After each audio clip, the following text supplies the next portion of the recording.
Badazu egia gazte, esan dizkidazunaz gain, pekatutxoak ere egingo dituzu, ezta?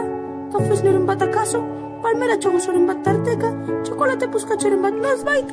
Nire urte betetze egunean gozaritan kruazan bat jan nuen. Lasai egon, esateak on egiten du, badakit. Aste honetan, pomelo ura dango duzu, 3 orduetan.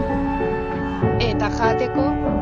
Jateko dio, gaur, 8 hemen ikusi nahi zaitut, eta ordura arte, matraile zurra galderik.